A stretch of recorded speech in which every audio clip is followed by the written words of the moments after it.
Bonjour, c'est Jeff Woman Paradise, le blogueur. Première vidéo de l'an 2020, première journée passion consacrée à l'automobile aujourd'hui. Je quitte la ville de Lille, actuellement capitale mondiale du design, pour aller à Bruxelles, actuellement la capitale mondiale de l'automobile, comme chaque début d'année en Europe. Au sommaire de ce magazine spécial Bruxelles Salon Dream Cars 2020. D'abord le voyage. Comme je suis un habitant de la ville de Lille, c'est de la gare Lille-Europe que j'ai pris le départ en autocar avec Blablabus pour 1h20 de trajet. Vous me suivrez ensuite dans le métro jusqu'à mon arrivée à l'entrée du Motor Show de Bruxelles. Si vous êtes nordiste lillois comme moi, vous aurez toutes les informations sur ce voyage, le moins cher, aller-retour inclus. En deuxième position de ce magazine, puisque je suis au salon Dream Cars de Bruxelles, il est logique de commencer par faire honneur aux Belges. Si petite soit-elle, la Belgique a tout de même ses deux constructeurs de sportives, Automobile Gilet et Kruger. On découvrira ensuite la Pogue Tador, la Lamborghini Aventador du richissime et très médiatique collectionneur automobile Pog, P-O-G. Et on finira par la Jaguar Type E cabriolet du film Austin Powers, voiture phare de l'exposition So British du musée Autoworld. En troisième position de ce magazine, selon moi, les deux plus belles anglaises du salon. La nouvelle Aston Martin DBS Superleggera volante.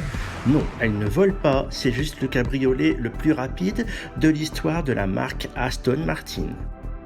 McLaren GT, supercar, cela va de soi, mais aussi la meilleure routière et la plus polyvalente de toutes les McLaren.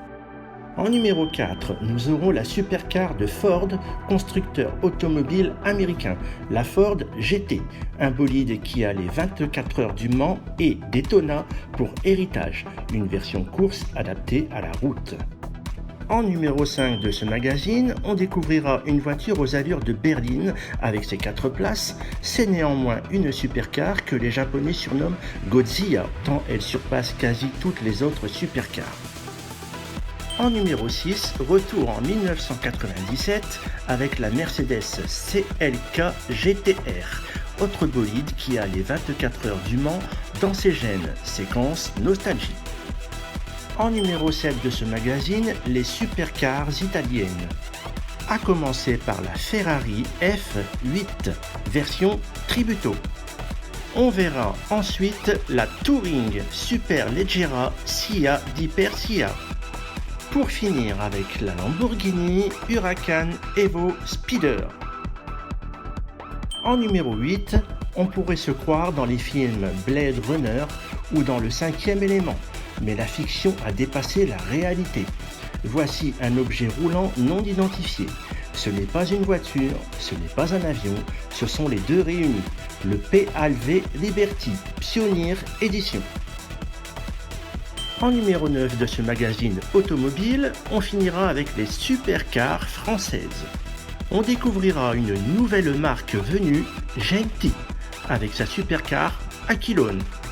On verra ensuite la Bugatti Chiron, dans sa version sport allégée de 18 kg.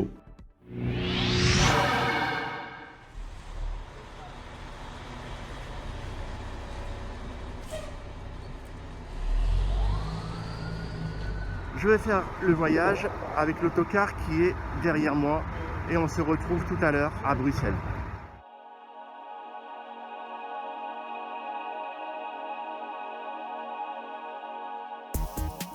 J'ai voyagé avec la société Blablabus. Je suis arrivé à l'heure, le trajet s'est bien passé. Pas très communicatif, mais ça s'est bien passé. Et regardez où je suis, devant la gare de Bruxelles Midi. Maintenant, je vais prendre le métro. D'après mes renseignements, ça serait la ligne 6 pour aller au salon de l'auto.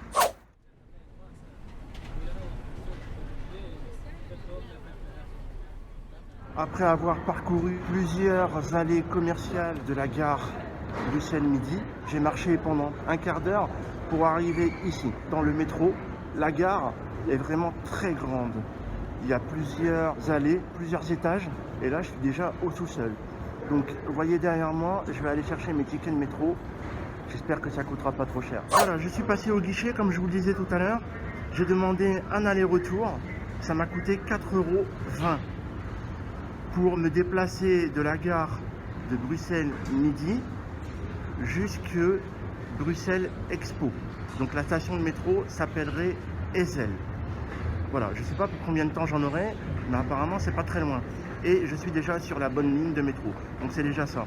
Ensuite, concernant l'accueil, franchement, je suis passé, c'était une agent féminine, très gentille, très accueillante, qui explique bien, et donc voilà, ça fait plaisir. Un sourire, quelqu'un qui parle, par rapport au trajet dans le bus, bon, ça fait plaisir. Alors, je voulais vous montrer ça aussi. Leur portique, pour faire une comparaison avec ceux de Lille. Pour les habitués des transports en commun de Lille, regardez. Il n'y a pas trop de différence. Hein. Des flèches qui indiquent le sens de passage, des lumières vertes pour montrer que c'est bien là qu'il faut passer. Je vois beaucoup plus de pictogrammes sur les vitres qui s'ouvrent. Et c'est aussi un système de billets magnétiques. Hop, on pose le billet ici et ça s'ouvre. Voilà, maintenant je vais valider mon ticket et je vais prendre la ligne 6 en direction du Roi Baudouin jusqu'à la station Ezel pour arriver à Bruxelles Expo. Je suis descendu sur le quai du métro. Je suis face au plan du métro qui est juste au-dessus des voies du quai. Donc ça c'est bien. La flèche bleue que vous voyez ici, ça vous indique où est-ce qu'on est. Et donc moi je dois descendre à la dernière station ici, du nom de Ezel. Donc ça me fait 12 stations à faire. Et donc je vais devoir bien faire attention au temps de trajet pour mon retour tout à l'heure. Je vous montre un peu le quai, comment il est. Avec des piliers de couleur rouge, voire orange. Vous voyez? Il y a plusieurs voies. C'est grand. C'est en marbre. C'est propre. Et c'est surtout très bien indiqué.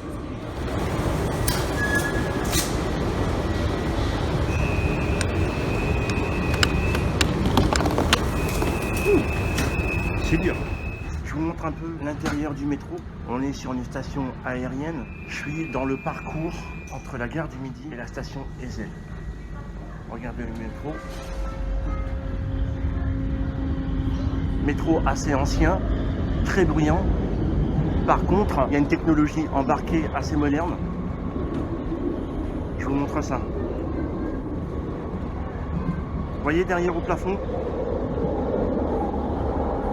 Là, ça affiche les arrêts. Vous avez entendu? Il y a une voix off qui annonce les arrêts, donc c'est bien, ça permet d'être rassuré. Je suis arrivé à la station Ezel, là où il y a juste à côté le palais des expositions Bruxelles Exposition. Comptez 20 minutes pour vous y rendre. Et faites bien attention aux directions indiquées sur le pare-brise du métro. Parce que sur une ligne, il y a 2 terminus. Donc voilà, faites bien attention à ça et normalement, tout se passe bien. On se retrouve à l'extérieur. Voilà, je suis sur place. Je suis à Bruxelles Expo, lieu d'exposition et de foire. J'y suis aujourd'hui, en ce samedi 18 janvier 2020, pour y voir le 98e salon de l'automobile. D'après mes renseignements, il y a en même temps un salon Dreams Car avec les voitures de rêve, les voitures de luxe que peu d'entre nous peuvent s'offrir. Il y a aussi un salon sur la mobilité, donc tout ce qui est moyen de locomotion pour se déplacer en ville, trottinette électrique, ainsi de suite. Il y a aussi le salon de la moto, donc c'est quelque chose d'assez grand. Est-ce que vous voyez derrière moi ici le bâtiment avec les statues? C'est le fameux Palais 5, c'est le premier qui a été construit sur ce site, sur le plateau du Ezel, entre 1930 et 1935. Voilà ce que je peux vous dire un petit peu historiquement. Maintenant, je vous montre l'une des 2 entrées du salon. Il n'y en a que 2 malheureusement. J'aurais bien voulu rentrer par le bâtiment là-bas, mais il n'y en a pas. Donc tant pis. Je vous montre derrière moi l'entrée par laquelle je suis arrivé. Vous voyez ? J'ai dû être filtré plusieurs fois par rapport à mon sac à dos qui contient l'appareil photo, ma perche, une fois à l'entrée en sortant de la station de métro, une deuxième fois ici avant de vraiment rentrer dans le hall. Et ensuite, vous avez un autre filtrage pour scanner le code barre du ticket d'accès. Et ce que j'ai vraiment apprécié tout de suite en entrant, les toilettes. Les toilettes sont juste à côté de l'entrée. Vous voyez ici aussi derrière, il y a les vestiaires. Donc quand vous entrez, vous avez les toilettes, le vestiaire. Je trouve ça vraiment très intelligent de la part du centre Bruxelles Expo.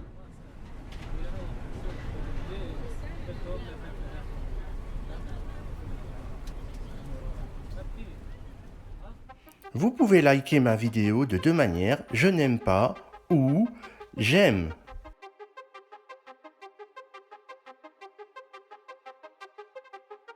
Laissez-moi vos avis positifs ou négatifs sur ma vidéo. Et surtout, n'oubliez pas de vous abonner à ma chaîne YouTube et d'activer les notifications pour être au courant des prochaines vidéos. Puisque je suis au salon Dream Cars de Bruxelles, il est logique de commencer par faire honneur aux Belges. Me voici devant la marque Gilet, très connue par les Belges, donc nationalement connue chez eux, mais très peu connue à l'international. Automobile Gilet est un constructeur artisanal de voitures et de nationalité belge, fondé en 1991 par Tony Gilet. Leur modèle phare développé depuis 1991 a connu 5 évolutions, la Vertigo.5 Spirit, En 2009, Automobile Gilet et le designer italien Zagato, celui qui dessine des créations pour les marques les plus prestigieuses, dont Maserati, deviennent partenaires et créent ensemble 2 supercars exclusives, dont la Maserati Zagato Mostro. Je vais vous faire découvrir la voiture. C'est une collaboration avec Maserati, c'est-à-dire qu'un créateur de marque automobile qui conçoit ses propres automobiles a réussi à faire un partenariat ou une collaboration avec Maserati. Je lui dis chapeau. Voici la Maserati Zagato Mostro. Nous avons sous les yeux l'une des 5 exemplaires au monde. C'est un modèle inspiré de l'ancienne Maserati 450S de 1957 pour célébrer les 100 ans de la marque. Et c'est au concours d'élégance de la Villa d'Este en Italie qu'elle sera dévoilée en 2015. Si le célèbre designer Zagato s'est occupé du dessin, le constructeur artisanal automobile Gilet, lui, s'est occupé du châssis. Je vous laisse 5 secondes pour réfléchir de quel châssis s'agit-il. Si vous avez bien écouté depuis quelques minutes, vous trouverez facilement la réponse.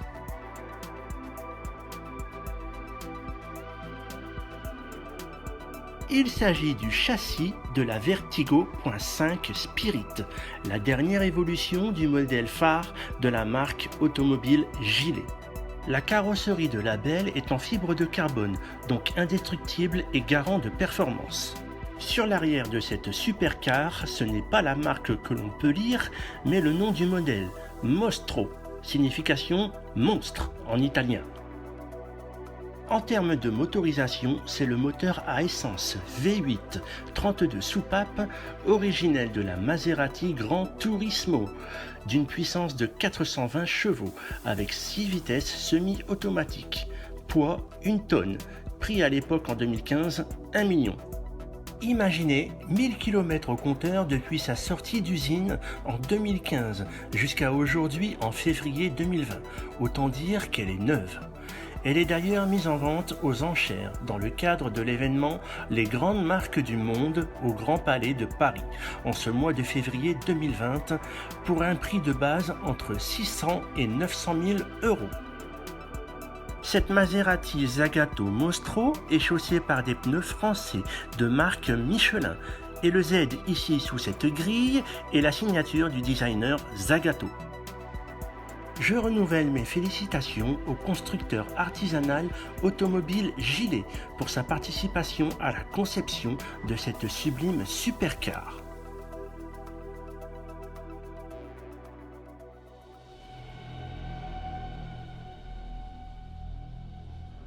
Je vais vous montrer une voiture unique. Quand je vous dis unique, c'est un seul exemplaire. C'est une création vraiment faite de A à Z par Fred Krueger. Fred Krueger est à l'origine un homme passionné par les sports mécaniques, ayant eu des carrières si bien en 2 roues qu'en 4 roues. En 2002, il fonde sa propre entreprise et prépare ses propres motos. Il aura pour clients des particuliers et des multinationales. En 2017, Fred Krueger a eu l'envie de revenir à son amour de l'automobile et se lance le challenge de concevoir une automobile de A à Z seul. C'est ainsi que naquit le projet FD. Le projet FD est donc la première voiture de l'entreprise Krueger, conçue de manière artisanale, donc 100% à la main, pour une somme de travail de 10 000 heures, soit 2 années de labeur, et voilà le résultat. Elle n'est pas à vendre, mais elle est là, alors tant mieux, je vous la montre. Et si elle n'est pas à vendre, c'est parce qu'elle est déjà acquise. L'origine de cette voiture provient d'une commande par 2 hommes d'affaires belges et amis, tous 2 passionnés d'automobile et d'art, André Dupont et François Fornieri, qui ont confié la création de ce véhicule à Fred Krueger avec carte blanche, la FD. À vous qui regardez mon magazine automobile, je vous pose une question. D'après vous, que signifient les initiales FD ? Réponse numéro 1, seraient-ce les initiales du prénom de son concepteur, Fred ? Réponse numéro 2. Seraient-ce les initiales des noms des deux hommes d'affaires ayant passé commande, Fornieri, Dupont? Vous avez 5 secondes pour faire votre choix.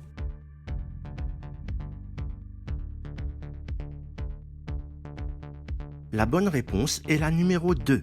Les initiales FD sont bien les abréviations de Fornieri Dupont, les deux hommes ayant passé commande. Concernant le style de cette voiture, Fred Krueger s'est inspiré de 2 références. Première référence, Raymond Loewy, designer industriel des années 1930, à qui l'on doit les dessins des voitures Studebaker et de la locomotive T1 de la Pennsylvania Railroad des États-Unis. Deuxième référence, la couleur bleu nuit de la Bentley Blue Train, datant aussi de l'époque des années 1930. Question motorisation, nouveau clin d'œil à Bentley puisqu'il s'agit d'un moteur W12 cylindres de 6 litres et de 750 chevaux situé en position centrale arrière, donc dans le dos du conducteur. Poids de l'engin 1250 kg. La voiture FD que nous avons sous les yeux est une monoplace. Une seule personne peut s'y asseoir et la conduire. Fred Krueger ne s'arrête pas là dans le développement de son entreprise. Les ellipses à 2 points que l'on aperçoit de chaque côté de l'engin sont devenues le logo de sa nouvelle gamme de t-shirts. Lien dans la description. À voiture unique, style unique, bravo à Monsieur Krueger pour cette œuvre d'art qui interpelle ou pas selon les goûts de chacun. C'est bien là toute la raison de l'art. Ensuite, la Pogue Tador, la Lamborghini Aventador du richissime et très médiatique collectionneur automobile Pogue, P-O-G.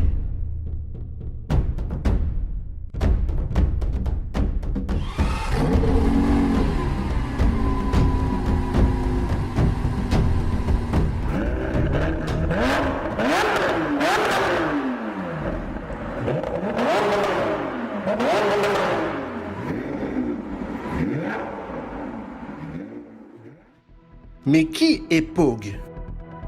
Le 8 janvier 2020, Pogue a débarqué avec toutes ses voitures à la soirée Gala Dream Cars du Bruxelles Motor Show. Une soirée gastronomique avec 10 chefs cuistots étoilés pour savourer leurs plats au beau milieu des 40 supercars du salon. À partir du moment où Pogue est apparu, ce fut en fait sa soirée.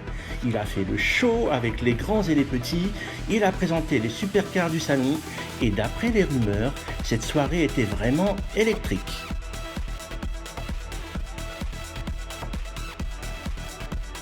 Mais qui est Pogue ? Serait-ce le roi de la Belgique ?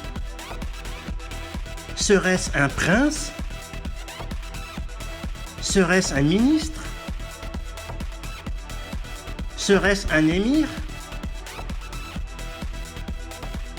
Serait-ce une rockstar ?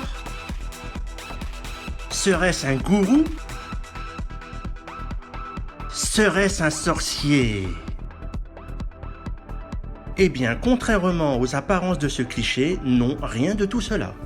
À la base, c'était un chef d'entreprise de logiciels de synthèse, et lorsque son entreprise a généré assez de bénéfices, il a tout revendu et... banco. Pogue n'est donc pas un fils à papa. Sa fortune, il l'a gagnée en partant de zéro, par la force du travail et avec grande intelligence dans les affaires.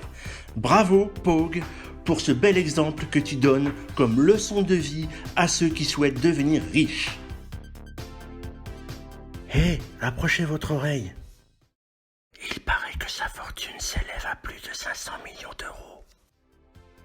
Depuis, Pogue vit de ses passions, les voitures de sport, la vidéo, la photographie, ses publications sur les réseaux sociaux. Pogue est partout sur la toile, mais celui qui a fait sa renommée et son succès, c'est bien YouTube. Et il va encore bien au-delà de ça avec son site, le Pogue Forever, un site de merchandising, où il nous vend des casquettes, des coques de téléphone, des stickers et des t-shirts blancs ou noirs. Vous l'aurez compris, Pog est donc ce qu'on appelle un influenceur et un collectionneur de voitures de sport. Ferrari, Lamborghini, McLaren, pour ne citer que les plus performantes de sa collection, dont il ne la nombre même plus. Mais celle que Pog a exposée au salon Dream Cars du 98e Motor Show de Bruxelles 2020, c'est la Pog Tador, une Lamborghini Aventador LP700 qu'il l'a rebaptisée donc comme chacune de ses autres voitures. Et quand Pog nous parle de sa Lambo, il en dit que c'est un ovni. 700 chevaux, vitesse maximale de 350 km/h, le 0 à 100 en 2,9 secondes, le moteur V12 en position centrale arrière, 48 soupapes, une boîte de vitesse à 7 rapports avec mode séquentiel. Le prix en 2020, si vous avez de quoi en acheter une, 337 400 €. Pog nous indique dans l'une de ses vidéos de sa chaîne YouTube que Lamborghini ne ment pas sur l'indication des performances de l'Aventador et qu'il l'a laissé tel qu'il l'a acheté, donc sans aucune modification hors usine. Vous verrez aussi dans une autre vidéo de sa chaîne YouTube la fabrication des planches et la décoration de l'Aventador, en laquelle Pog explique qu'il aime l'art moderne et les mangas.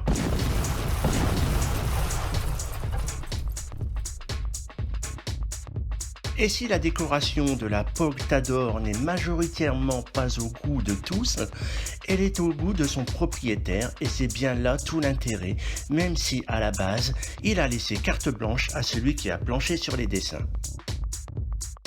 Cette Lamborghini Aventador, alias la Pog Tador, a donc été redécorée par un covering ou un wrapping, une sorte de tuning très en vogue. Et ce, jusqu'au dessous de l'aileron escamotable, même sur les rétroviseurs. À vous, mes abonnés et autres visiteurs de ma chaîne YouTube, je vous propose un jeu. Trouvez les 3 créatures plus ou moins identifiables parmi la décoration de cette Pog Tador. À celles et ceux qui se prêteront au jeu, mettez vos réponses en commentaire. Et on finira par la Jaguar Type E cabriolet du film Austin Powers, voiture phare de l'exposition So British du musée Autoworld.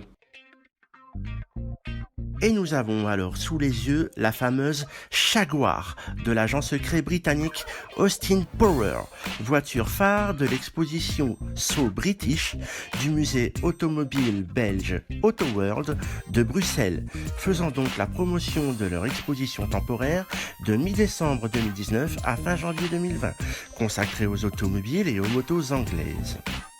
Côté historique, le musée Autoworld se situe dans le parc du cinquantenaire de la capitale Bruxelles, en lequel avait lieu le salon de l'automobile et du cycle de 1902 à 1934.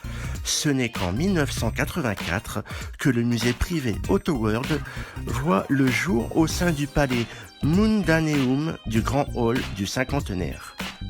Côté fiche technique de la Jaguar de l'espion le plus déjanté de Sa Majesté, Austin Danger Power, il s'agit d'une Jaguar Type E Roadster, série 2 de 1970, équipée d'un moteur de 6 cylindres en ligne de 4 litres d'eau, entièrement revêtu de l'Union Jack, le fameux drapeau anglais.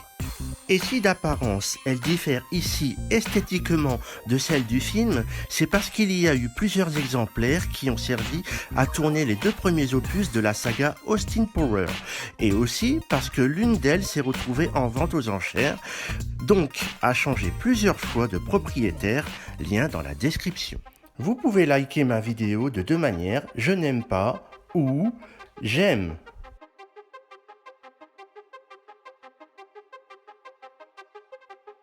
Laissez-moi vos avis positifs ou négatifs sur ma vidéo. Et surtout, n'oubliez pas de vous abonner à ma chaîne YouTube et d'activer les notifications pour être au courant des prochaines vidéos. En 3e position de ce magazine, on enchaîne avec les plus belles anglaises du salon. à commencer par l'Aston Martin DBS, version volante Superleggera. Sans nul doute, l'une des appellations les plus longues de l'histoire automobile, représentant à la fois un nom, DB plus S. DB sont les initiales du propriétaire ayant racheté la marque en 1947, David Brown, dont on dit qu'il a redonné les lettres de noblesse à Aston Martin. Et pour la signification du S, je vous propose 3 choix parmi lesquels se trouve la bonne réponse. Réponse A, S pour Supercharge. Réponse B, S pour Sport. Réponse C, S pour Spécial. Je vous laisse 5 secondes pour faire votre choix.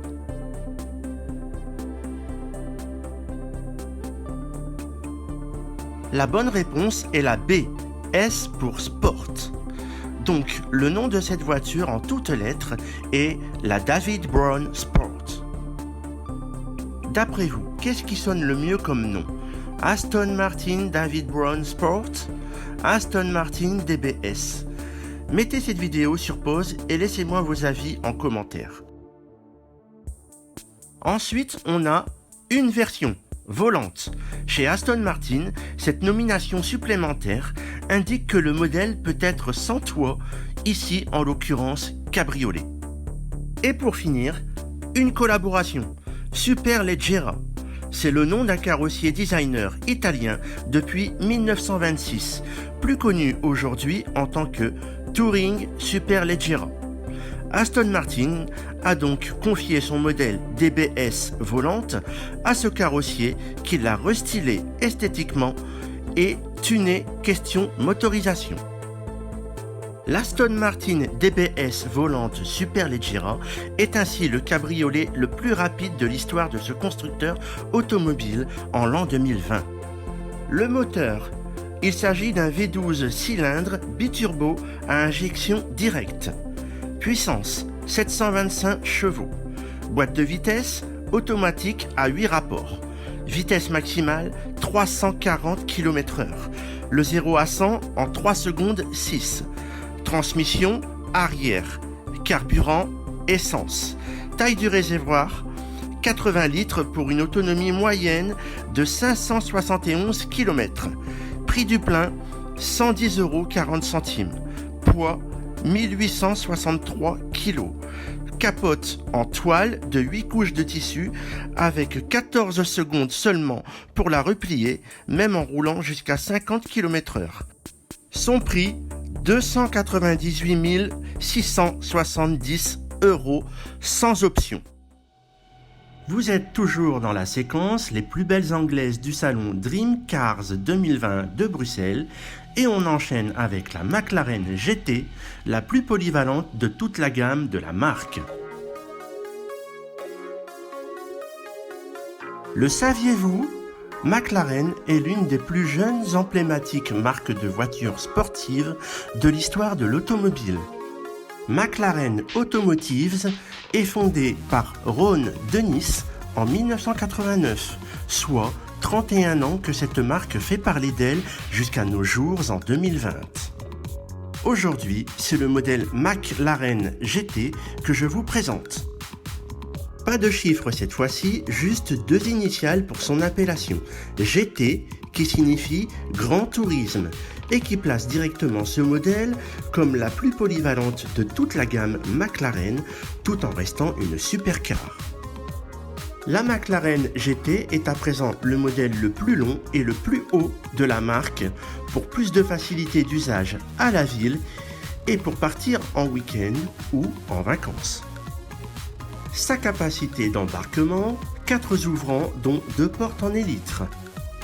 2 passagers à siège baquet, donc une voiture d'amoureux comme toutes les supercars. 2 coffres, un à l'avant, un à l'arrière. Concernant ces 2 coffres, je ne vais pas vous parler en litres comme le font toutes les marques et autres journalistes automobiles du fait que je trouve cela incohérent. Mais je vais bien parler de capacité d'embarquement de bagages, de façon à avoir une réelle idée de ce que cette McLaren GT peut embarquer à son bord en plus de 2 passagers. Pour le coffre de devant, donc sous le capot avant, 2 valises cabine peuvent s'y loger aisément, soit les 2 plus petites de vos valises, celles pour partir en week-end, ou alors une grosse valise de gabarit standard. Pour le coffre arrière, donc au-dessus du moteur central, soit 2 sacs de sport plus le fameux sac de golf avec encore de la marge, soit une grosse valise et un sac à dos par exemple. Et comme la McLaren GT est aussi prévue pour se déplacer en ville, imaginez aller faire vos commissions nutritives avec cette supercar. Bon, peut-être pas les commissions du mois, à moins d'être célibataire, mais les commissions pour la semaine, ça le fait carrément. Il faudra juste penser à placer la nourriture dans le coffre avant, celui où il n'y a pas le moteur, sinon bonjour l'omelette. Question performance, la McLaren reste néanmoins une supercar. Moteur V8 biturbo, position moteur centrale arrière, transmission roue arrière, puissance 620 chevaux. Boîte de vitesse, double embrayage automatique à 7 rapports, vitesse maximale 326 km/h. Accélération, le 0 à 100 en 3 secondes 2, le 0 à 200 en 9 secondes. Carburant, essence. Taille du réservoir, 72 litres pour 877 km d'autonomie. Poids à vide, 1530 kg. Poids avec passager plus bagage, 1700 kg. Suspension hydraulique gérée électroniquement. Châssis fibre de carbone. Carrosserie aluminium. Prix sans option 199 500 €. Prix toute option 239 740 €. Certes pas donné, mais restant accessible à comparaison d'autres super hypercars dépassant le million d'euros. Vous pouvez liker ma vidéo de 2 manières, je n'aime pas ou j'aime.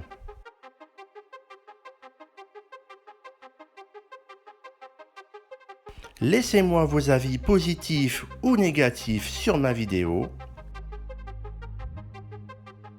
Et surtout, n'oubliez pas de vous abonner à ma chaîne YouTube et d'activer les notifications pour être au courant des prochaines vidéos.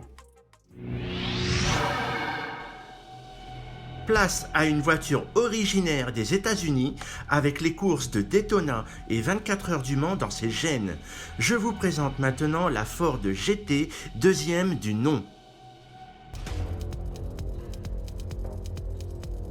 La GT est la supercar de la marque automobile américaine Ford.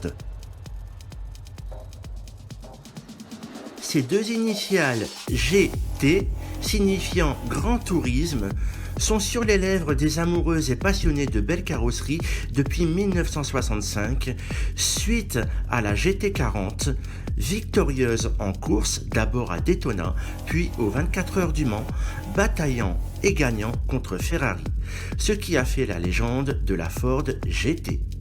Ce n'est que 30 ans plus tard que le concept car Ford GT90 voit le jour comme une réinterprétation moderne de la GT40, n'en reprenant que peu d'éléments visuels et restera au stade de prototype, bien malheureusement. Il aura fallu attendre 2004 pour que le constructeur américain s'inspire à nouveau de sa légendaire GT40, mais cette fois-ci d'un aspect visuel très fidèle, juste restylé pour être dans l'air du temps. Elle sera baptisée GT, du fait que l'appellation GT40 n'appartienne plus à Ford, et elle sera produite jusqu'en 2006. La Ford GT que je vous présente ici, dans sa robe street car, est donc la 4e génération de la supercar de la marque automobile américaine, produite de 2017 à 2020. Et tout comme son ancêtre, elle est issue de la version circuit LMGTE, victorieuse à Daytona et aux 24 heures du Mans. Cette nouvelle génération de Ford GT est une voiture de sport au design particulier, ne ressemblant à aucune autre. Si vous regardez sa face avant, l'air de famille avec la GT de 3e génération est bien là, avec les capots et pare-brise avant, ainsi que les phares. Sa face arrière est plus ou moins inspirée du concept car GT90, sur lequel les nacelles latérales étaient déjà marquées. Mais ici, elles sont carrément creusées, ayant pour rôle de forcer le flux d'air à s'engouffrer dans les dispositifs d'aération sur les côtés et l'arrière de l'habitacle. C'est l'unique supercar au monde qui a la capacité de gérer la turbulence latérale, c'est-à-dire le maintien au sol tel que le propose la Ford GT. L'habitacle, d'un dessin totalement nouveau chez Ford, est en forme de goutte d'eau en se resserrant vers l'arrière, tel un fuselage séparé des ailes arrière, forme ayant permis de réduire la traînée de flux d'air que dégage toute voiture. Et comme la majorité des supercars, elle n'accueille que 2 passagers sur des sièges en fibre de carbone fixés au châssis, minces et légers. Seuls les volants et pédaliers sont réglables. Une voiture de couple, cela va de soi, mais il vous faudra être tous deux sportifs aux silhouettes élancées. L'aileron est rétractable, se levant avec le mode track, dont la caisse s'abaisse de 5 cm. Il sert aussi d'aérofrein. Concernant les portes, elles s'ouvrent chacune en élytre. Au sujet des pare-brises avant et arrière, autre particularité de cette nouvelle Ford GT, ils sont tous deux en matière Gorilla Glass, habituellement utilisés pour les écrans de nos smartphones, dans un but d'allègement supplémentaire du poids de l'engin. Question fiche technique, moteur V6, 24 soupapes, position arrière longitudinale, double turbo, puissance 656 chevaux, transmission, propulsion sur roue arrière. Suspension, amortisseur actif DSSV plus multimatique, système utilisé sur les F1 Red Bull, centralisé dans une pompe hydraulique. Alimentation, injection directe plus indirecte, biturbo. Boîte de vitesse, 7 rapports automatiques à double embrayage G-Trag. Mode de conduite, 6 modes, le normal, le wet, le sport, le track, le VMAX et l'anti-lag. Performance 0 à 100 en 3 secondes 4. Vitesse maximale 347 km/h.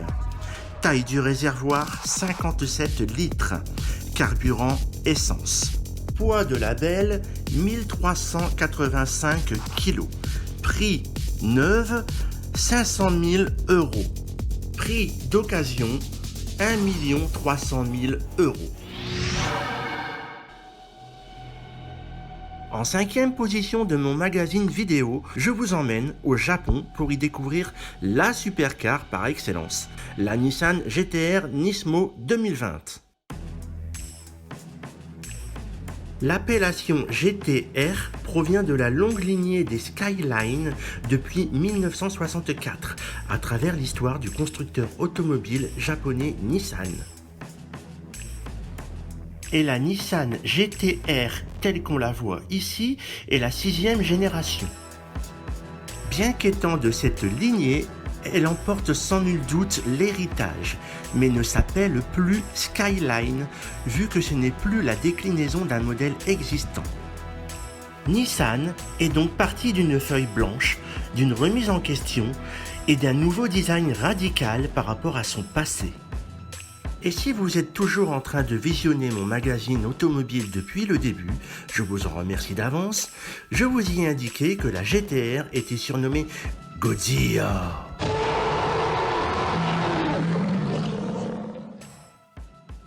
Mais pourquoi donc un tel surnom ? Godzilla fait partie des symboles de la culture japonaise que le monde entier sait parfaitement identifier. Il s'agit d'un reptile géant, à la fois marin et terrestre, de la préhistoire, que les radiations nucléaires ont réveillé et ont fait muter le monstre depuis les bombardements de Hiroshima et de Nagasaki. Et si la Nissan GT-R s'est vue attribuer ce surnom, Godzilla. Depuis les années 1990, c'est parce que la génération R32, engagée en compétition groupe A au Japon, en Australie et en Europe, battait toutes les autres marques sur circuit. Ce sont d'ailleurs les journalistes automobiles australiens qui lui ont donné le pseudonyme de Godzilla, gentiment ou affreusement. Je vous laisse méditer sur la question. Aujourd'hui, c'est dans la catégorie voiture de série que Nissan fait en sorte que la GT-R Nismo ait sa place parmi le top 15 des automobiles les plus rapides du monde par rapport au 0 à 100 km/h. Elle se positionne 12e avec ses 2,8 secondes pour son accélération de 0 à 100 km/h, égalant alors les prestigieuses McLaren Senna, Porsche Taycan Turbo S, Lamborghini Aventador SVJ. Pour ce qui est de sa vitesse maximale de 325 km/h, la Nissan GT-R Nismo est plus rapide que les intimidantes Honda NSX nouvelle génération, 307 km/h. Ariel Atom, 273 km/h. Porsche Taycan Turbo S, 260 km/h. Tesla S P100D, 261 km/h. Et c'est bien là que Godzilla montre ce qu'elle a dans le ventre. La Nissan GT-R Nismo fait peur, car elle surpasse bon nombre de marques automobiles sportives de renommée et pas que. Elle joue aussi dans la cour des berlines, puisque la GT-R propose 4 places en son habitacle, avec un coffre assez profond pour y mettre vos courses ou une paire de valises, plus un sac de sport sans problème. Afin d'acheminer ce reportage vers la fin sur la Nissan GT-R Nismo, je vous propose 4 jeux de questions, dont les 3 premières où vous aurez qu'à répondre en commentaire que par oui ou par non, et la 4e où vous aurez à choisir entre plusieurs propositions. Mesdames, messieurs, ai-je bien toute votre attention ? C'est parti ! Le saviez-vous ou pas ? Nismo est la signature de performance ultra sportive du département de la marque Nissan, qui est la contraction des 2 mots suivants. Nis, N-I-S, pour Nissan. Mo, M-O, pour Motorsport. Voilà ce que signifie Nismo. Le saviez-vous ou pas ? La société Polyphony Digital, étant à l'origine du jeu vidéo Gran Turismo, a conçu les menus et fonctions de l'ordinateur de bord. Il y a même la possibilité d'y connecter une clé USB lorsque vous pilotez sur circuit, et le jour où vous aurez envie de faire une partie du jeu vidéo sur votre console, vous pourrez y inclure le fantôme de votre meilleur tour de circuit en connectant la clé USB de la Nissan GT-R Nismo à votre console de salon. Le saviez-vous ou pas ? Chaque moteur d'une Nissan GT-R version standard ou version Nismo est monté à la main depuis l'an 2007 dans l'usine de Nissan de Yokohama par seulement 4 techniciens surqualifiés, une équipe appelée les Takumi, signifiant les maîtres artisans en japonais. Ces 4 maîtres vous assemblent les 374 pièces du bloc moteur V6 en tout juste 6 heures. Un bloc moteur par technicien. Et puisqu'on parle d'artisanal, de par le montage de chacun, ainsi que par le pré-rodage, Aucun des moteurs montés n'a exactement la même puissance, contrairement à un montage sur chaîne d'usine robotisée. Et chaque Takumi appose une plaque nominative avec sa signature, tel un objet d'orfèvrerie. À vous qui visionnez mon magazine vidéo consacré au salon de l'automobile belge Dream Cars 2020, je vous pose la question. Que signifie le R parmi les initiales de la GTR? GT, comme on le devine tous, signifie Grand Tourisme. Mais alors, le R, que peut-il bien vouloir signifier? Choix numéro 1, R pour reptile, faisant donc allusion à Godzilla. Choix numéro 2, R pour racing, vu que certains de ces éléments sont issus de la compétition GT3. Choix numéro 3, R pour rapide, en vue de ses concurrentes. Je vous laisse 5 secondes pour faire votre choix.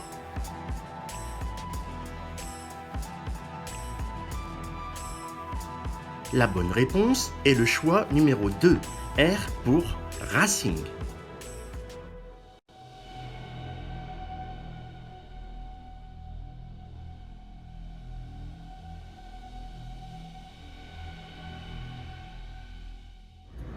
Je suis devant l'une des entrées du salon Dream Cars.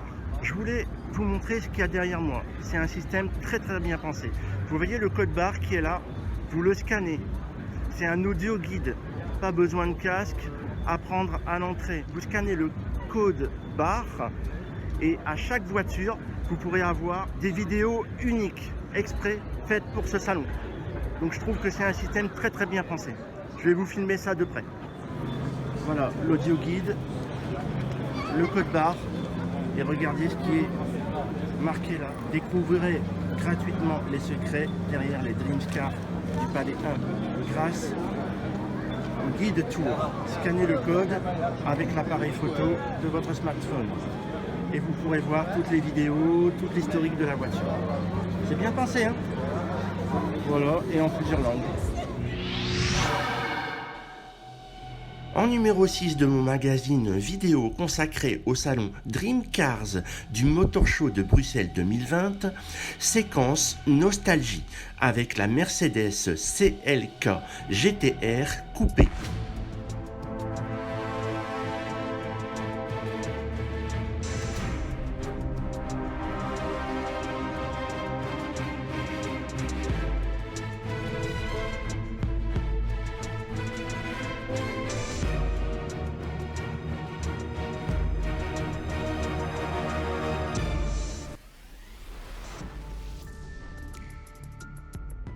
Je fus surpris, émerveillé de sa présence en ce salon et je considère que c'est un privilège d'avoir l'occasion de vous présenter, à ma façon, ce joyau du constructeur automobile allemand Mercedes-Benz. Mesdemoiselles, mesdames, messieurs, voici sous vos yeux l'un des 25 exemplaires au monde de la Mercedes CLK GTR coupé. Il s'agit d'une supercar conçue par Mercedes-Benz en 1997, uniquement dans le but d'homologuer en série limitée un modèle basé sur celui engagé de la nouvelle catégorie GT1 aux 24 heures du Mans, étant alors imposé par le règlement de la Fédération internationale de l'automobile. La CLK GTR est donc à l'origine une voiture de course, une championne qui terrassa tous les autres constructeurs de la catégorie GT1. C'est même elle qui y mit fin en 1998, car imbattable. Mais par rapport au modèle de compétition, certains éléments furent réadaptés, voire redessinés, pour rendre la voiture plus esthétique en termes de supercar. Malgré un design très fidèle à la version de course, le passage des roues avant et arrière ont été redessinés en vue d'y incorporer des pneus plus petits. L'habitacle, quant à lui, fut redessiné de manière plus large puisqu'il reçoit 2 sièges baquets en cuir plus un arceau de sécurité en acier, et son vitrage est totalement isolant. Les portes à ouverture en élytre sont chacune aménagées d'un compartiment pour y recevoir un jeu de valises spécialement conçu pour cette supercar. Deux différences flagrantes à comparaison du modèle de piste se remarquent sur cette CLK GTR coupé de route. À commencer par les rétroviseurs, à l'origine placés sur les montants du pare-brise et déplacés ici sur les ailes avant. Et pour finir, ce qui n'échappe aucunement à l'œil, c'est la modification de l'aileron. Sur la voiture de course, c'est l'imposant aileron noir qui vient s'ajouter à l'arête totalement intégrée à la carrosserie. Mais sur le modèle homologué, c'est un aileron double lame parfaitement intégré à la carrosserie qui finit et harmonise l'arrière de la belle tout en se fondant dans la forme des ailes. C'est la toute première fois que je découvre cette supercar de mes propres yeux et je peux vous dire que je suis resté devant elle à rêver un long moment. Et en tournant tout autour d'elle, je perçois parmi les entrées d'air une similitude avec celle de la Ferrari F40. On retrouve bien les fameuses entrées d'air triangulaires de la Ferrari F40 sur le bas de caisse ici même de la Mercedes CLK GTR coupé, ainsi que sur ses ailes arrière de chaque côté du pare-brise comme illustré ici même. À vous qui visionnez mon magazine vidéo consacré au salon Dream Cars du Motor Show de Bruxelles 2020, pensez-vous que le designer Gerhard Hunga se soit inspiré de la Ferrari F40 pour dessiner la Mercedes CLK GTR? Mettez ce reportage sur pause et laissez-moi vos commentaires sur la question. Voyons à présent la fiche technique de la bête. Année de production 1997-1998. Production modèle de série à 25 exemplaires. Carrosserie fibre de carbone. Énergie essence avec réservoir de 90 litres. Moteur V12. Puissance 612 chevaux. Soupape 48. Disposition du moteur longitudinale centrale arrière. Transmission, propulsion. Boîte de vitesse 6 rapports séquentiels. Vitesse maximale 320 km/h. 0 à 100 km/h, 3 secondes 8. Poids 1440 kg. Vous pouvez liker ma vidéo de deux manières, je n'aime pas ou j'aime.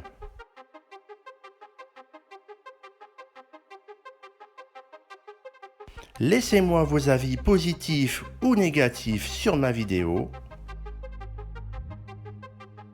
Et surtout, n'oubliez pas de vous abonner à ma chaîne YouTube et d'activer les notifications pour être au courant des prochaines vidéos. En numéro 7, les supercars italiennes du salon Dream Cars du Motor Show de Bruxelles 2020. À commencer par la Ferrari F8 version Tributo. Impossible de parler de voitures italiennes sans aborder la légendaire marque automobile sportive au cheval cabré, Ferrari. Il s'agira ici du modèle F8 Tributo de 2019, l'une des Ferrari les plus récentes que j'ai à vous présenter en cette année 2020. Comme j'ai pu vous le dire en introduction avant le sommaire de mon magazine vidéo, le Motor Show de Bruxelles est le premier salon automobile européen de grande ampleur et donc cosmopolite. C'est alors qu'au-devant de cette Ferrari, j'ai pu entendre autour de moi son appellation prononcée en plusieurs langues que voici. Ferrari F8 Mazzo. Ferrari F8 Tribute. Ferrari F8 Hommage. Ferrari F8 Tribut. Ferrari F8 Eerbetoon. Ferrari F8 Tributo. À vous qui visionnez mon magazine automobile consacré au salon Dream Cars du Motor Show de Bruxelles 2020, qu'avez-vous pensé de la prononciation multilangue de l'appellation de cette Ferrari F8 Tributo? Mettez cette vidéo sur pause et laissez-moi vos avis en commentaire. Concernant l'appellation de cette Ferrari, le patronyme F8 évoque le nombre de cylindres de son moteur V8. Et le nom Tributo, provenant de l'italien, se traduit en français par hommage, faisant allusion à deux modèles légendaires de la marque. La Ferrari 308, reprenant ses quatre feux arrière ronds, la Ferrari F40, reprenant le pare-brise arrière en style de persienne. Cette Ferrari F8 Tributo se positionne comme la remplaçante de la 488, sa sœur jumelle. À la différence visuelle, les feux avant à LED horizontaux, plus compacts, permettent l'arrivée de nouvelles prises d'air de refroidissement des freins. La lunette arrière fait elle aussi peau neuve, en matière Lexan avec des fentes en style de persienne pour l'extraction de l'air chaud du bloc moteur. Et pour finir, les feux arrière se dénombrent à 4. 2 à droite, 2 à gauche, soulignés ici par des prises d'air en forme d'ailes de raie. À vous qui visionnez mon magazine automobile consacré au salon Dream Cars du Motor Show de Bruxelles 2020, vous savez maintenant différencier la Ferrari F8 de la Ferrari 488. Question fiche technique, classe, voiture de sport 2 places. Qui dit voiture de sport, dit voiture d'amoureux. Moteur V8 biturbo en position longitudinale centrale arrière. Transmission, propulsion. Boîte de vitesse séquentielle automatique à 7 rapports et double embrayage. Énergie, essence. Accélération 0 à 100 km/h en 2 secondes 9. 0 à 200 km/h en 7 secondes 8. Vitesse maximale 340 km/h. Poids 1330 kg, soit 50 kg plus légère que la 488. Prix sans option 232 694 €. Prix toute option 279 494 €. Suite du numéro 7 de mon magazine automobile consacré au salon Dream Cars Bruxelles 2020, je vous présente maintenant la superbe Touring Superleggera SIA di Persia. Carrozzeria Touring, de son nom d'origine, est une marque incontournable, que dis-je, indissociable de l'histoire de l'automobile. C'est à elle que l'on doit les premiers châssis tubulaires et premières carrosseries entièrement métalliques. Il s'agit de structures en aluminium qui révolutionna l'industrie automobile dans les années 1930, succédant aux fameux châssis et carrosseries en bois des voitures de la belle époque. On parle donc de la technique Superleggera, devenant alors incontournable dans la construction automobile jusqu'en 1960. Pour en finir avec l'historique de cette marque, comme Bugatti, la carrozziera Touring se voit disparaître et renaître. Son retour dans le monde automobile se fit en 2006, plus communément appelé Touring. Et la SIA di Persia est le 7e modèle de cette marque que je vous présente maintenant. Ce modèle Touring SIA di Persia Cabriolet est basé sur la Maserati Grand Cabrio, dont la motorisation, la transmission et les systèmes électriques restent d'origine. Les changements s'établissent au niveau du design extérieur-intérieur, de la matière de la carrosserie mélangeant aluminium et fibres de carbone fabriquées à la main, ainsi que la meilleure sellerie en cuir. Le tout personnalisable à souhait par le client, moyennant une production entièrement manuelle de 6 mois de délai pour un coût supérieur à 650 000 € selon les spécifications individuelles des acquéreurs. Cette Touring Superleggera SIA di Persia Cabriolet que je vous présente ici est parmi les 15 exemplaires produits au monde, si c'est pour vous dire la rareté de cette voiture. Souvenez-vous, Superleggera est une appellation que j'ai déjà citée auprès d'un autre modèle que je vous ai précédemment présenté en mon magazine automobile consacré au salon Dream Cars 2020 du Motor Show de Bruxelles, pour ceux qui ont suivi jusqu'ici et que je remercie. À vous donc, qui visionnez mon magazine vidéo automobile, je vous pose une question. Que signifie Leggera ? Proposition numéro 1, légère, due à ses matériaux de fabrication. Proposition numéro 2, légendaire, due à l'histoire de la marque Touring Superleggera. Proposition numéro 3, alternative, due au modèle Maserati Grand Cabrio sur laquelle elle est basée. Vous avez 5 secondes pour faire votre choix.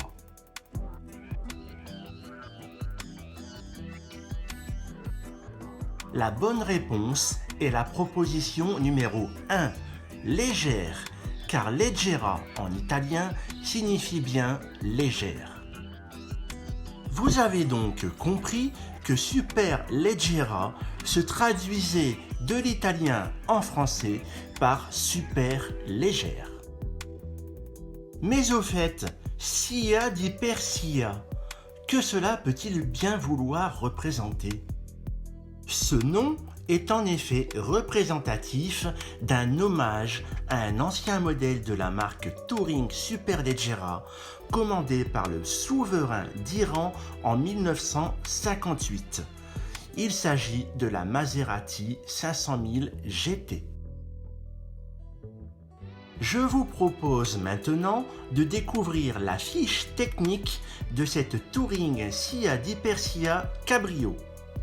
Classe, cabriolet 4 places. Moteur V8. Puissance 460 chevaux. Propulsion, transmission arrière. Boîte de vitesse proposée en 2 versions. A.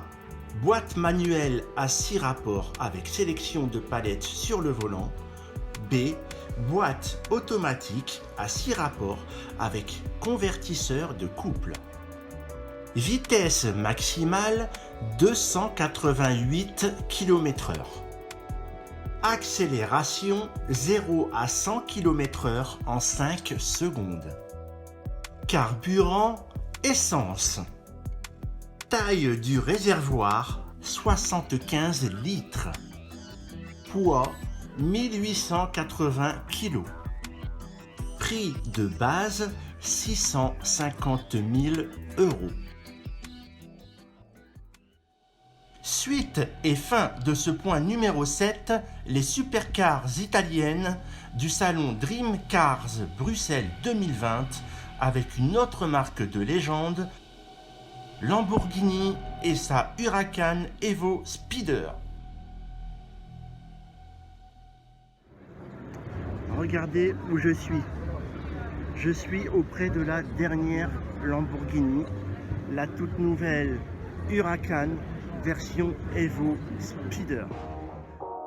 C'est la première Lamborghini des plus récentes que j'ai le privilège de vous présenter en cette année 2020 et c'est l'une des supercars de ce salon qui attire le plus de foule autour de son stand, même les enfants.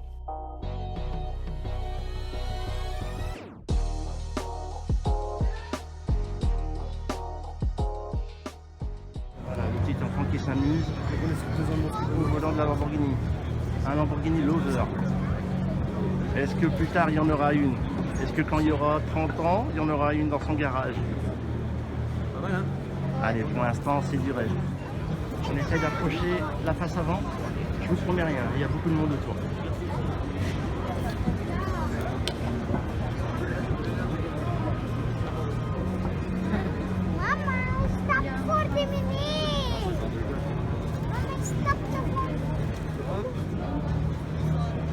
Ça s'est dégagé et voilà, on est sur la face avant.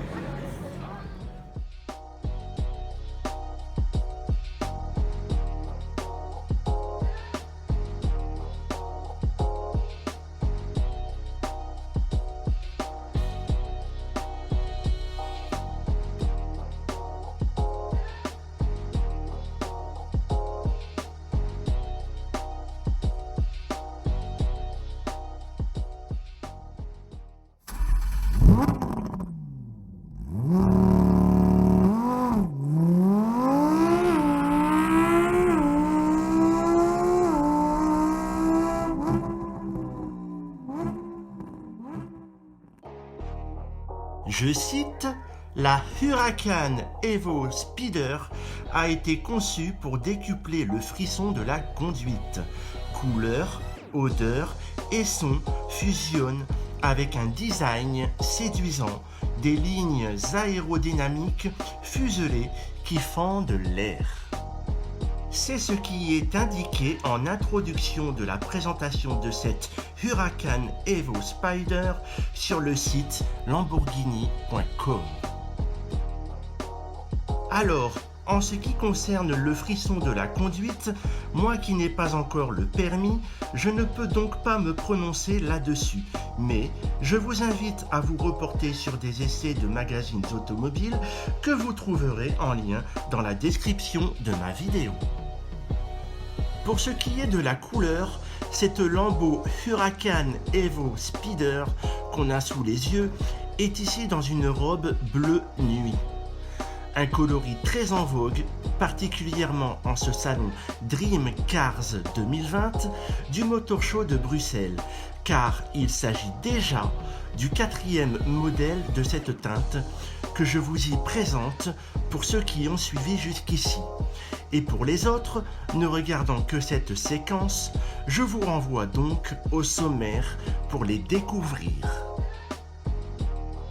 Et au sujet des lignes aérodynamiques fuselées qui fendent l'air, Lamborghini s'est spécialisé dans un design très angulaire entre avions de chasse et ovni, depuis la fameuse Countach en 1974. Mais il faut bien reconnaître que c'est ce qu'il fait à la fois la pérennité et l'image de la marque de ce constructeur automobile. Alors, Huracan Evo, la toute dernière. Et là, une information que seuls les passionnés comme moi et celles et ceux qui ont le compte en banque bien garni découvrent en achetant ce bijou automobile. Est-ce que vous savez qu'à son bord, vous avez l'assistant Amazon? Il y a Alexa, qui vous parle à l'intérieur. Qui aurait pu penser que Lamborghini et Amazon signent contrat ensemble pour l'incorporation d'un assistant personnel de bord? C'est juste bluffant de constater jusqu'où l'ambition de Amazon peut aller. L'heureux propriétaire peut alors demander vocalement à Alexa, son assistante personnelle de bord, de changer l'ambiance d'éclairage dans l'habitacle, de mettre la musique qu'il aimerait entendre, de se faire guider durant son trajet, d'ouvrir la porte de sa clôture ou garage et même de diminuer la température de l'habitacle si le bloc moteur V10 lui donne des suées, pour ne citer que quelques exemples. Je vous propose maintenant de découvrir la fiche technique de la Huracan Evo Spider. Catégorie Spider 2 places. C'est une voiture qui a été totalement redessinée sans le toit par rapport à la version coupée. Année de production 2019. Châssis et carrosserie aluminium et fibre de carbone. Boîte de vitesse 7 rapports à double embrayage. Transmission intégrale avec embrayage multidisque hydraulique à commande électronique. Puissance 640 chevaux. Vitesse maximale 325 km/h.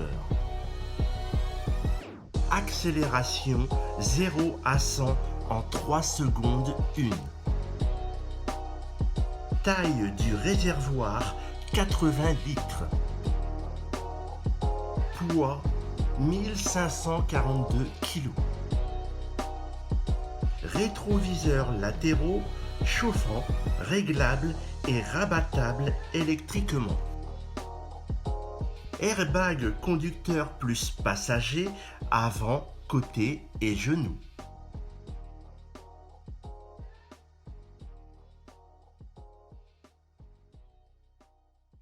Vous pouvez liker ma vidéo de deux manières, je n'aime pas ou j'aime.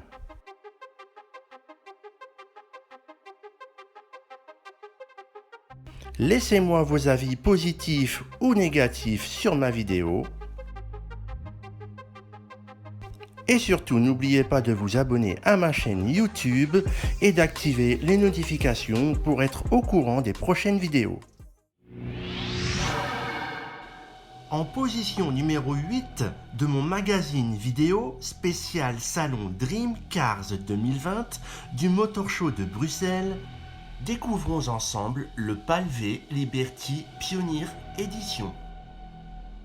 On pourrait se croire dans les films Blade Runner ou Le Cinquième Élément, mais la fiction dépasse la réalité. Vous allez comprendre dans un instant. À vous qui visionnez mon magazine automobile spécial Salon Dream Cars Bruxelles 2020, je vous pose cette question. Pensez-vous que 2021 sera l'année où l'on verra véritablement des voitures volantes? Réponse A, oui. Réponse B, peut-être. Réponse C, impossible. Mettez cette vidéo sur pause et laissez-moi en commentaire votre avis sur la question avant de visionner le reportage qui suit. Je voulais vous montrer derrière moi un objet non identifié. Un objet qui roule et qui vole en même temps. C'est la marque PAL-V.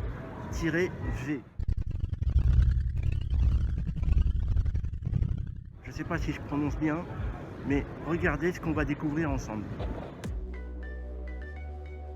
Nous avons sous les yeux la toute première voiture volante homologuée par les normes de sécurité à la fois de la route et de l'aviation, produite en série de 90 exemplaires seulement. Depuis les quelques films de science-fiction où l'on voit des voitures pouvant à la fois rouler et voler, enfants et adultes rêvent d'avoir l'occasion d'en posséder une. Avec ce constructeur PAL V International, c'est la réalité qui dépasse la fiction parce que c'est chose faite. Si c'est incroyable à vos oreilles, c'était juste impensable pour moi de découvrir un engin de la sorte ici au Motor Show de Bruxelles dans l'enceinte du salon exclusif Dream Cars 2020. Et pourtant, ce modèle, Liberty Pioneer Edition, est déjà celui d'une deuxième série de production de cette marque ayant été présentée pour la première fois au Salon de Genève 2018. À la différence du précédent modèle de 2012, celui-ci a une carrosserie en fibre de carbone. Ici, nous la découvrons en mode voiture avec l'hélice arrière encastrée dans la carrosserie et les ailes repliées sur le toit. En utilisation voiture, elle propose 2 places sur 3 roues, 2 à l'arrière, 1 à l'avant avec un bloc moteur de 100 chevaux et peut embarquer 20 kg de bagages pour une autonomie de 1315 km. En utilisation avion, il propose un cockpit biplace avec un bloc moteur de 200 chevaux. Il lui faudra 330 mètres pour décoller et seulement 30 mètres à l'atterrissage pour une autonomie de 400 km. Sachez que ce sont les plus talentueux ingénieurs des Pays-Bas qui ont développé cet engin mi-automobile, mi-avion. Et son dessin a été conçu en collaboration avec les plus grands bureaux de design italiens. Posséder le PAL V Liberty Pioneer Edition est une chose. Le conduire en est certainement une autre à la vue du tableau de bord qui ressemble plus à celui d'un cockpit d'avion avec un volant de voiture. Non seulement cet autogire est révolutionnaire, mais il rendra l'évolution de votre permis aussi pour passer de l'asphalte à l'air, vice-versa, et devenir un car flyer.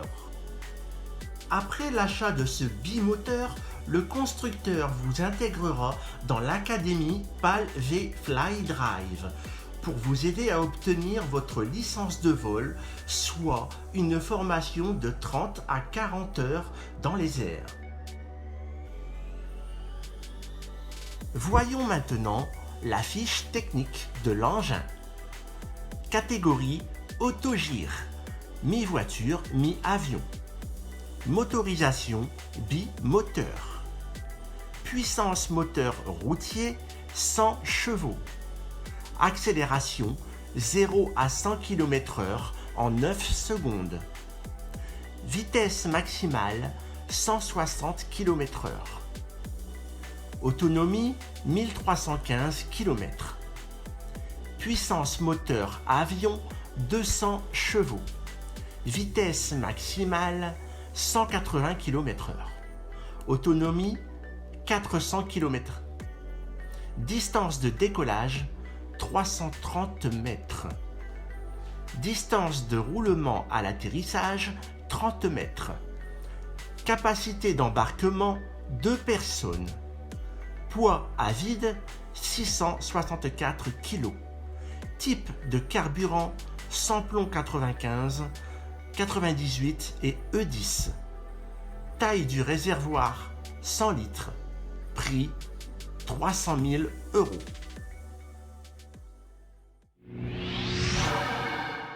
En 9e numéro de mon magazine vidéo spécial Salon Dream Cars Bruxelles 2020, je vais vous présenter les 2 plus belles françaises, à commencer par une nouvelle marque de voitures sportives, Gentil Automobile et sa supercar Aquilone.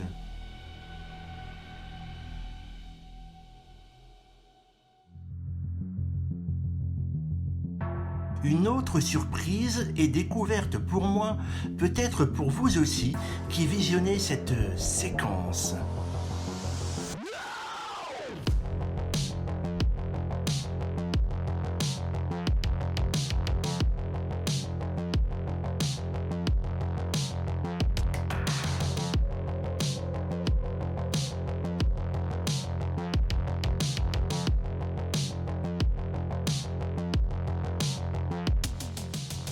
C'est à la naissance d'une nouvelle marque française de voitures de sport que nous assistons, nommée Genty Automobile, nous présentant sa supercar Aquilone.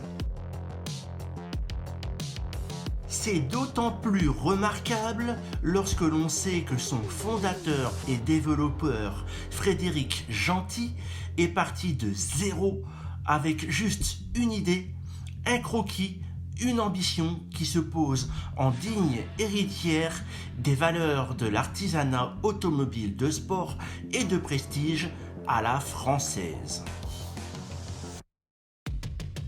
Le début de l'aventure remonte à 2008. 4 ans plus tard, Frédéric dévoile son projet Aquilone de manière virtuelle lors du fameux salon Le Mondial de l'Automobile de Paris. Plutôt pas mal pour un débutant, n'est-ce pas? Suite à plusieurs levées de fonds auprès d'investisseurs associés et partenaires, en 2017, la maquette grandeur nature est réalisée pour être présentée en France et en Europe lors de grands événements automobiles. Et c'est cette maquette-là que vous et moi-même découvrons ensemble du fait que l'entreprise soit toujours à la recherche d'investisseurs et partenaires supplémentaires pour passer à la production de l'Aquilone.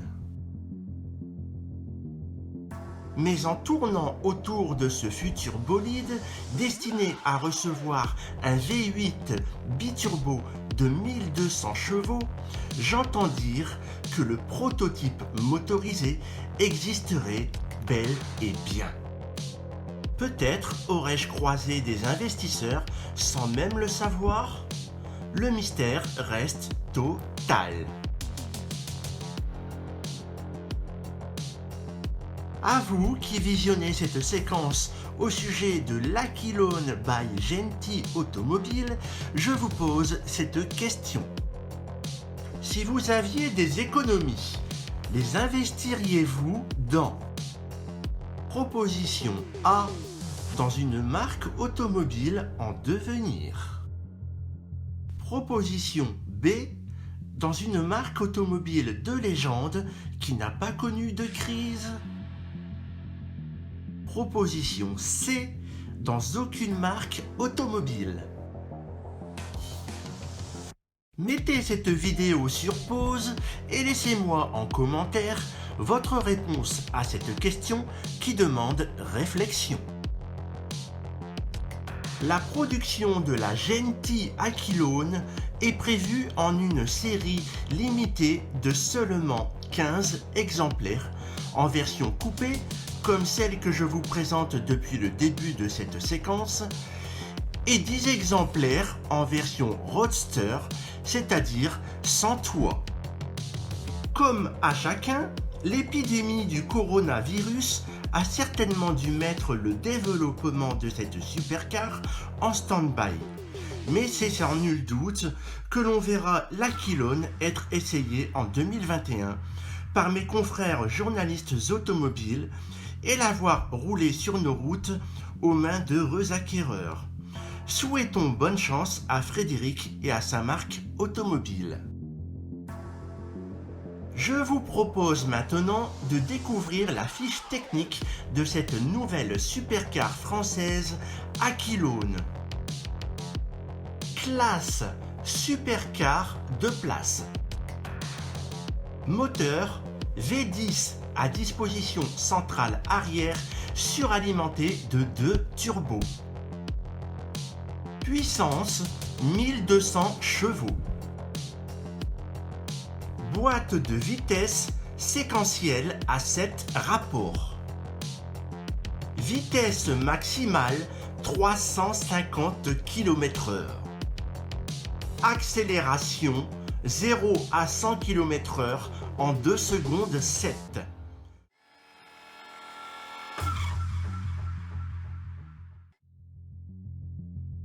Châssis, fibre de carbone et aluminium. Transmission, 4 roues motrices. Carburant, samplon 98 ou E85. Taille du réservoir, 2 réservoirs de 48 litres chacun. Vous pouvez liker ma vidéo de deux manières, je n'aime pas ou j'aime.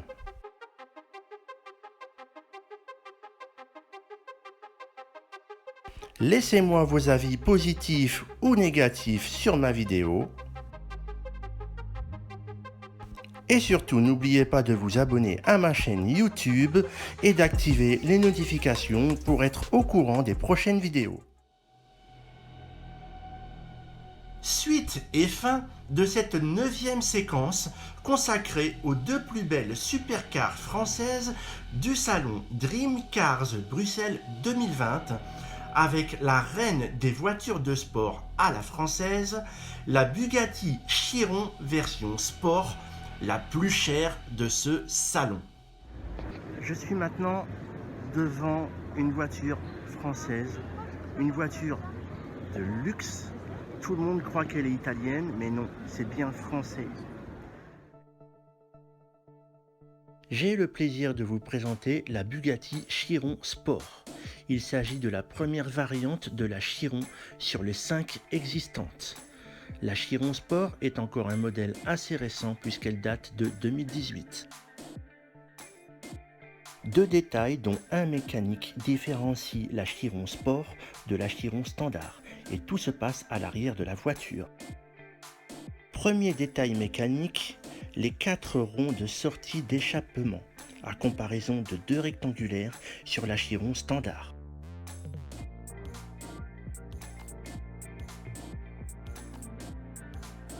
Pour le plaisir des yeux, je vous fais un gros plan sur les 2 seuls éléments visibles du moteur. W16 à gauche, 1500 chevaux à droite, moteur qui reste inchangé. Deuxième détail esthétique, son nom indiqué entre les 2 grilles sous les feux arrière. Si le moteur de cette Chiron Sport reste inchangé avec le fameux W16 suralimenté de 4 turbos, ce sont sur les matériaux que les ingénieurs se sont penchés pour l'alléger de 18 kg pour mieux l'équilibrer. Voici les matériaux en question.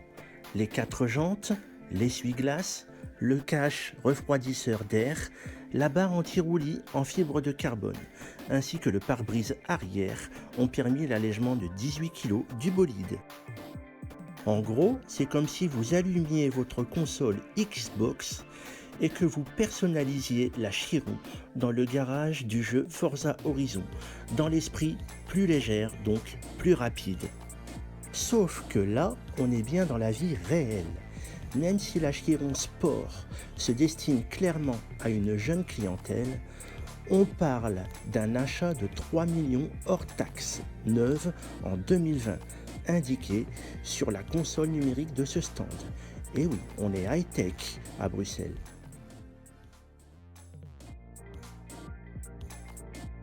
« 40 exemplaires seulement de la Chiron Sport seront produits, dont les premiers doivent être livrés cette année 2020, donc 2 ans de délai d'attente après commande.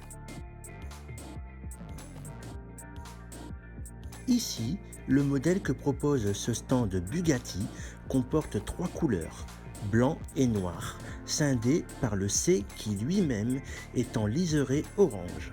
Et c'est bien cette couleur orange qui fait toute l'harmonie de la voiture, étant un rappel à la barre centrale des feux arrière en LED.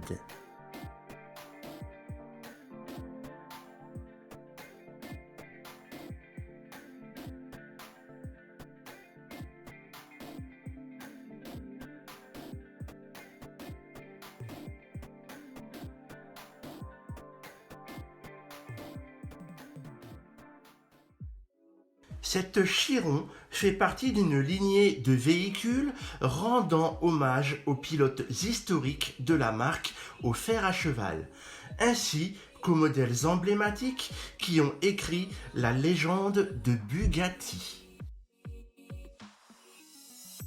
Cette supercar rend à la fois hommage au pilote automobile Louis Chiron, ayant gagné plusieurs courses entre 1926 et 1932, ainsi qu'à l'ancienne Bugatti type 57 Atlantique, dont sa ligne s'en dit inspirée par rapport à l'arête centrale qui parcourt la carrosserie en son milieu du capot avant à celui de l'arrière.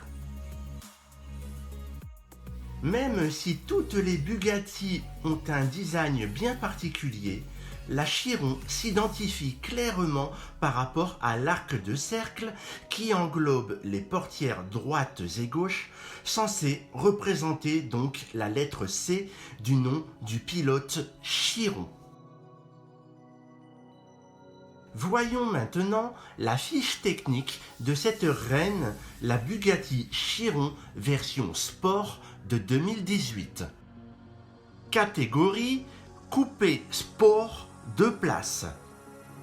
Moteur W16 suralimenté par 4 turbos. Boîte de vitesse 7 rapports à double embrayage. Puissance 1500 chevaux. Vitesse maximale 420 km/h avec un compte tour gradué jusqu'à 500 km/h. Accélération 0 à 100 km/h en 2 secondes 1. 0 à 200 km/h en 6 secondes 1. Type de carburant super. Poids 1977 kg, soit 18 de moins que la version Chiron standard. Et son prix, que je vous rappelle, 3 millions d'euros hors taxes et sans option. Allez, on se la pète un peu pour finir la vidéo. C'était Jeff Woman Paradise, le blogueur, au salon Dreams Car à Bruxelles, capitale de la Belgique. Bye. Oui. Faire des contrôles. Est-ce que vous pouvez voir le contenu de votre sac? Oui, bien sûr. Première vidéo dans le salon de l'auto. Bonjour, c'est Jeff Woman Paradise. Je suis dans le salon de l'automobile à Bruxelles Expo, dans la capitale de Bruxelles, la capitale de la Belgique. Je vous montre derrière moi. Salut.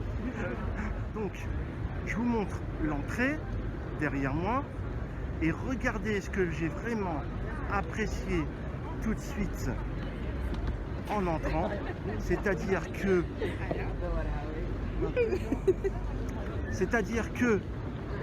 vous n'avez pas besoin de chercher après. Regardez, vous allez comprendre tout de suite.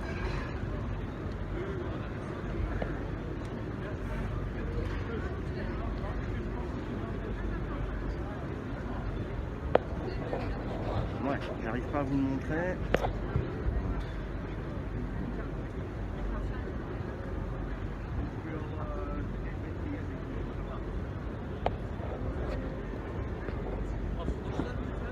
Voilà. Regardez derrière moi les toilettes. Les toilettes sont juste à côté de l'entrée. Je trouve ça vraiment très très intelligent de la part du centre Bruxelles Expo. Voilà. Et voilà. Les voitures sont là. Donc je vais aller faire un tour. Je vais me balader. Et vous savez quoi? Je vais aller tout de suite au salon du Dreams Car. Voilà. Pour aller voir les voitures que vous et moi ne pourrons peut-être jamais se payer. Bien sûr, moi je suis un agent d'accueil. Je travaille dans les transports en commun de la ville de Lille, qui est une grosse métropole. Et donc, Pourquoi je vous dis ça? Pourquoi je vous dis ça? Je sais plus. Bref. Me voici devant une automobile très connue par les Belges, donc nationalement connue chez eux, mais très peu connue à l'international. Il s'agit de la marque Gilet. Non, je ne ferai pas de jeu de mots sur ce nom-là, mais ça s'écrit pareil. Vidéo, voyage, trajet métro, dans le métro. Voilà. Je vous montre un peu l'intérieur du métro. On est sur une station aérienne. Je suis dans le parcours entre la gare du Midi et la station Ezel. Regardez le métro. Métro assez ancien, très bruyant. Par contre, ce qu'il y a bien, c'est que quand même, il y a une technologie embarquée assez moderne. Je vous montre ça. Vous voyez derrière au plafond? Là, ça affiche les arrêts. Vous avez entendu? Et il y a une voix off aussi. Il y a une voix off qui annonce les arrêts. Donc c'est bien, ça permet d'être rassuré.